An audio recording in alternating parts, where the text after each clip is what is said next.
नमस्कार, 6 जुलाई की शाम आप हैं मेरे साथ ZDTV रेडियो न्यूज पर, जहां हर शाम मैं लेकर के आती हूं देश विदेश की खबरें। तो बने रहिए ZDTV रेडियो न्यूज पर। और फिलहाल पेश है न्यूज हेडलाइंस। देश में कोविड से स्वस्थ होने वाले मरीजों की दर बढ़कर लगभग 61% हुई। केरल में कोरोना वायरस नियंत्रण के दिशा निर्देशों को अगले वर्ष जुलाई तक बढ़ाया गया। तिरुवनंतपुरम में एक सप्ताह तक पूर्णबंदी की कड़ाई से पालन। कोरोना नियंत्रण क्षेत्रों से बाहर केंद्र संरक्षित सभी स्मारक स्थल आज से खुल गए हैं। Air India Vande Bharat mission के अंतर्गत अमेरिका और भारत के बीच 11 जुलाई से 36 उड़ानें संचालित करेगी। टिकटों की बुकिंग आज से शुरू। और वायुसेना राजस्थान में टिड्डियों पर नियंत्रण के अभियान में शामिल। और अब खबर विस्तार से। सरकार ने कहा कि केंद्र और राज्य सरकारों के प्रयास से देश में कोविड के 4,09,000 रोगी स्वस्थ हो चुके हैं। पिछले 24 घंटे के दौरान 14,556 रोगी ठीक हुए हैं। स्वास्थ्य मंत्रालय ने कहा कि देश में उपचार करा रहे रोगियों की तुलना में स्वस्थ होने वाले मरीजों की संख्या 1,64,000 से भी अधिक है। स्वस्थ होने की दर बढ़कर लगभग 61% हो गई है। केरल सरकार ने राज्य महामारी रोग अध्यादेश में संशोधन करते हुए कोविड नियंत्रण नियमों को अगले वर्ष जुलाई तक बढ़ा दिया है। इसका अर्थ यह है कि लोगों को जुलाई 2021 तक मास्क पहनना होगा, सुरक्षित दूरी बनाए रखनी होगी और बड़ी भीड़ एकत्रित करने से बचना होगा। जिला कलेक्टरों को निर्देश देते हुए कहा कि वह नियमों का अनुपालन सुनिश्चित करें। इसी बीच केरल की राजधानी तिरुवनंतपुरम में राज्य में आज सुबह से एक सप्ताह के लॉकडाउन की घोषणा की गई है। तिरुवनंतपुरम में आने जाने की मुख्य सड़क को छोड़कर शहर के सभी बाकी रास्ते बंद कर दिए गए हैं। किराना स्टोर, बैंक, दवा की दुकानें, अस्पताल और जरूरी सेवाओं को छोड़कर बाकी सभी आज से एक हफ्ते के लिए बंद रहेगी। सार्वजनिक परिवहन सेवाएं भी बंद रहेगी।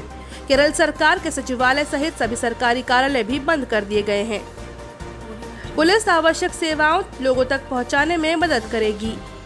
स्वास्थ्य संबंधी आपात कारणों के अलावा अन्य किसी भी वजह से लोगों के बाहर निकलने पर पूर्ण पाबंदी होगी। सरकार ने सुरक्षा नियमों का पूरी तरह पालन करते हुए आज से केंद्र संरक्षित सभी स्मारक स्थल खोलने का फैसला किया है। पर्यटन मंत्री प्रहलाद सिंह पटेल ने कहा कि केवल उन्हीं स्मारकों और संग्रहालयों को खोला जाएगा जो कोरोना नियंत्रण क्षेत्र में नहीं है। उन्होंने कहा कि केंद्र संरक्षित सभी स्मारकों और पर्यटन स्थलों को साफ सफाई, सुरक्षित दूरी बनाए रखने, स्वास्थ्य मंत्रालय से जारी अन्य नियमों का अनिवार्य रूप से पालन करना होगा। राज्य और जिला प्रशासन के विरोध निर्देश भी सख्ती से लागू किए जाएंगे। Air India Vande Bharat mission के अंतर्गत अमेरिका और भारत के बीच 11 जुलाई से 19 जुलाई के दौरान 36 उड़ानें संचालित करेगी।